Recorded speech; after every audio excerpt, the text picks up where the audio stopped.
નમસ્કાર, આપ જોઈ રહ્યા છો જનસાક્ષી ન્યૂઝ। નજર કરી આજના મુખ્ય સમાચારો પર। ભારતના અભિન્ન અંગ સમાન પારસી સમાજનો પતેતીનો તહેવાર એટલે કે વર્ષનો છેલ્લો દિવસ અને બીજા દિવસે નવરોઝ ઉજવાય છે।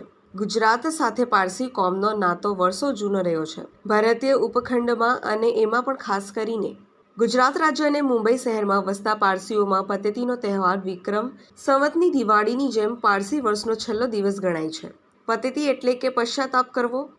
અવેસ્તામાં પતેતનું ભણતર હોય છે। આ દિવસે વર્ષ દરમિયાન કરેલી ભૂલોનો પશ્ચાતાપ કરીને શુદ્ધ થવાનો હોય છે। એના પછીનો દિવસ નવું વર્ષ એટલે કે નવરોઝ કહેવાય છે। અંકલેશ્વરમાં પારસી સમાજ દ્વારા એકબીજાને મળી નવરોઝ મુબારક પાઠવી હતી। ભારતમાં આવ્યા ને અમને આજે 1394 વર્ષ પૂરા થયા અને 1395 વર્ષની આજે શરૂઆત છે।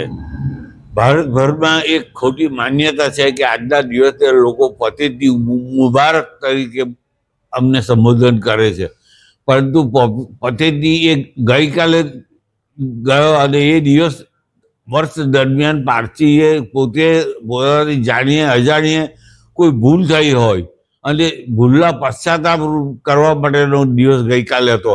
આજનો દિવસ એ નવરોઝનો દિવસ ગણાય અને આ વર્ષનું પહેલું દિવસ એટલે નવો દિવસ નવરોઝ તરીકે ઓળખવામાં આવે છે। પારસીઓ ભારતમાં આવ્યા અને દરેક ક્ષેત્રે ખૂબ સારો ફાળો આપ્યો। કોઈ પણ દિવસ ભારતભરમાં 1394 વર્ષમાં એક પણ દિવસ એવો નથી આવ્યો કે પારસી કોમ કોઈ અન્ય કોમ સાથે લડી હોય।